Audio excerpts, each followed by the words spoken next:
Hi, this is Cheryl for Cut at Home. Today I want to give you a few quick tips for using Pan Pastels to add colors to your projects. Today I'm working with some pieces that I'll use in a layout that's on my Cut at Home blog post on May 20th, 2014. It's kind of a flag layout commemorating Memorial Day.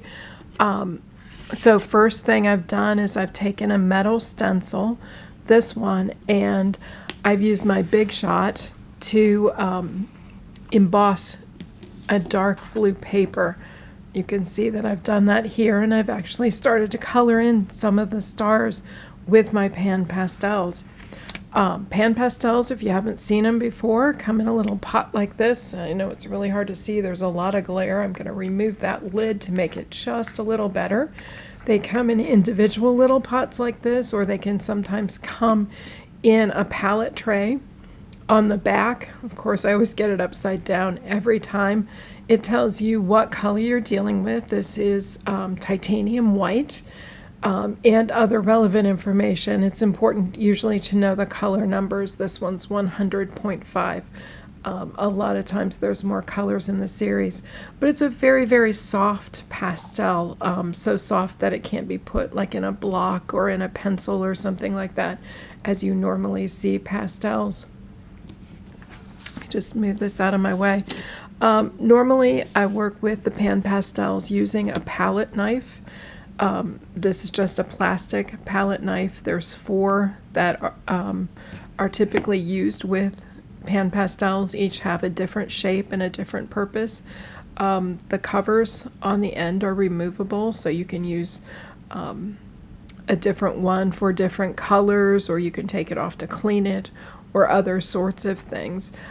So that's very easy. When I want to get some color on my palette knife, I'm just going to, and again, the chalk is very, very soft, so you're using very light motions here. Just rub it across 2 or 3 times.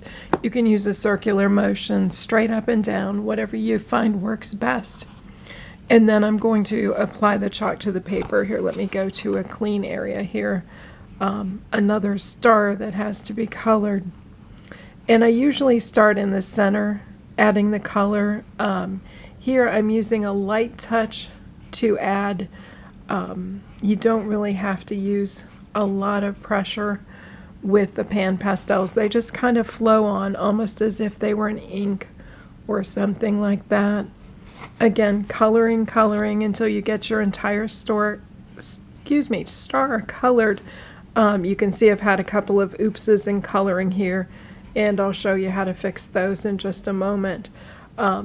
Now I've got coverage on the entire star. It's not very uniform, you can see that.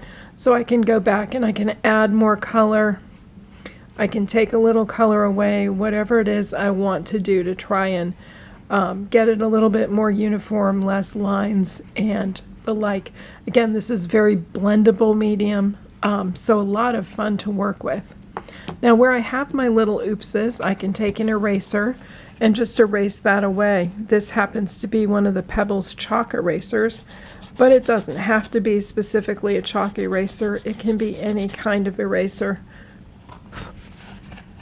and it will take that chalk right away for you. Again, I see a lot of imperfections here off camera. It's much easier to color than on. And so you can just go back with your palette knife and touch those up. In doing that, I created a big oops. And so again, I'll just go back with my eraser, erase that off, and I'm good to go from there. Now when I want to work on the embossed beaded work here, it's a similar technique. I just want to grab a little Pan Pastel with my palette knife, and I'm going to rub very lightly over the top of the embossed area. Now you can see that that turned out pretty dark because I'd freshly inked my palette knife. So I'm going to go back over the top on the other side and just take a little bit of color back off. I don't want to smear it too much.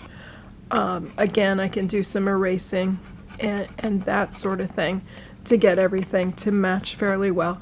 So very, very simple technique to add color to my stars here. Again, I can just pick up on this one as well. Again, this is the sort of finished look that you're after. The Sizzix embossed so nicely, the cardstock, and then it's just simple to follow with the Pan Pastels. Now let me show you another little Pan Pastel technique here with this 8.5 by 11 sheet of white paper. I've added a couple of red stripes to it already, but that's what I've done for my 12 by 12 layout page that you'll see on my Cut at Home post. I use the ruler to give me a straight edge to work with. I'm not good at straight lines myself. If you are, it would be just fine to work without the ruler. Here I'm using number 340.5 permanent red. Again, I'm going to take the lid off and I'm good to go. Instead of using a palette knife for this, I want something that's going to give me a bolder line right away. So I grabbed one of the sponges that is used with Pan Pastel. This is just a nice soft sponge, very similar to makeup sponges that are out there, and those would certainly work with the Pan Pastels. Again, I'm going to ink up my sponge a little bit, 2 or 3 or 4 times. I've got my ruler placed, I think, straight. I'm going to tend to start out in the middle of the stripe as opposed to one end or the other. My first color after inking up is going to be very heavy, and I don't necessarily want that at one of the ends. I want it more in the center. And so you can see I just draw that out along the ruler. Now at some point I'm going to remove the ruler and I'm going to just sort of blend it in a little bit. This is where my line gets a little imperfect, which is what I kind of want for my finished look. I don't really want the look of perfection, but I sort of smooth it out a little bit to go forward. Again, when I'm ready for another line, I'm going to ink up my sponge lightly and I'm going to start drawing along that line. Again, if you draw straight lines, you're good to go. You can see how you can just go and keep going back and forth and blending that in until you get the look that you want. I can even start this stripe without adding any more color because I can see my sponge has a ton of color on it. Look how much is here.